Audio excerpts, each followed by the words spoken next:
오늘 모처럼 여러분들과 그 공인중개사라고 사업체를 차리고 매도인과 매수인에게 피해를 주는 인정작업, 요 부분에 대해서 나눠볼까 합니다. 인정작업은 매도자에게 얼마 받아 주겠다 라고 약속을 받고, 그리고 이제 당연히 계약을 하죠.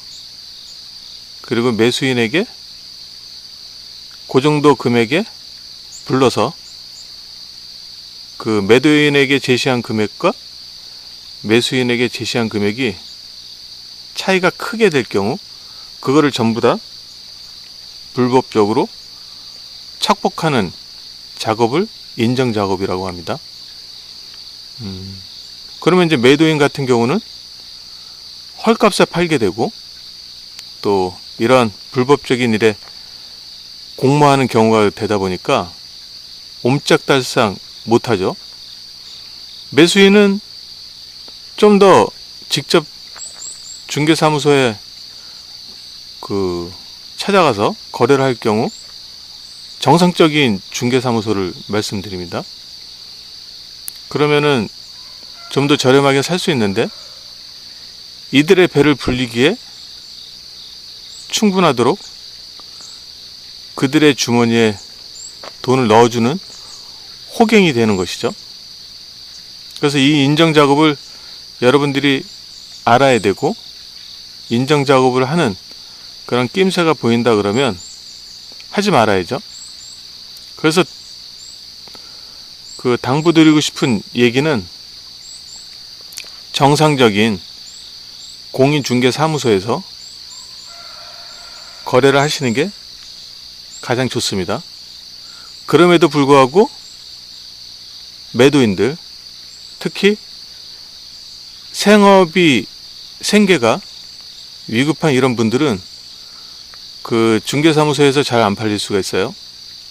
그러다 보니까 이런 인정작업으로 먹고 사는 그런 업체들에게 연락을 취하게 됩니다. 그럼 이들이 얼마나 매도인에게 매도 가격을 후려치는지 매도인들은 그 전까지 알 수가 없죠.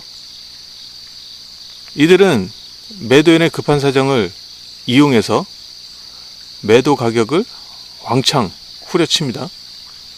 대략 5천만원에서 7천만원까지도 후려치더라고요. 적게는 3천만원, 그 정도 안팎으로 깎고요. 그러다 보면 한번 예를 들어 볼까요? 3억에 내놓은 집이 있습니다. 근데 안 팔려요. 그러다 보니까 매도인은 이런 업체에게 연락을 취합니다. 이런 업체 겉으로 볼 때 멀쩡하거든요.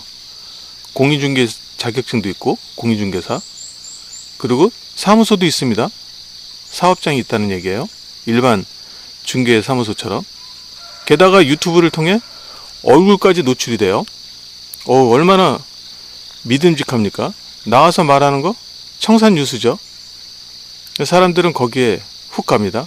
그래서 이들에게 연락을 취해서 내 집을 좀 팔아다오, 급한 사정이 있는 매도인들이 찾게 되는 것이죠.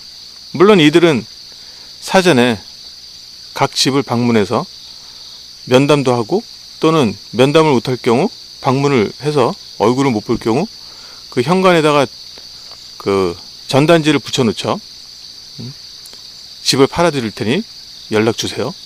그래서 이제 매도인들이 이제 이들을 찾게 되는 것이죠. 그리고 유튜브를 통해서 볼 때 얼굴도 나오고 굉장히 뭔가 신뢰가 가게끔 만들다 보니까 사람들이 혹합니다. 그래서 이들에게 전화를 하면은 이들이 찾아오죠. 그래서 면담을 합니다. 앞서 말씀드렸던 3억짜리 집을 이들은 2억 5천 이내로 후려칩니다. 일례를 들면 한 2억 5천을 불렀다고 치죠. 그러면 이들은 매수인을 찾아서 약 2억 9천, 2억 9천5백 정도를 부르게 되는 것이죠. 그러면 그 차액이 4천이든 4,500이든 매도인이 내놓은 가격보다 훨씬 더 후려쳤을 경우 5천만 원 이상도 인정 작업을 통해 이들이 가져갈 수 있는 것이죠. 이런 인정 작업이 구체적으로 또 어떻게 진행되는지, 그래서 이들이 합법적인 중개 수수료 외에 불법적인 중개 수수료로 약 5천만 원을 어떻게 편취하는지 상세히 알려드리겠습니다. 오늘은 여기까지. 안녕.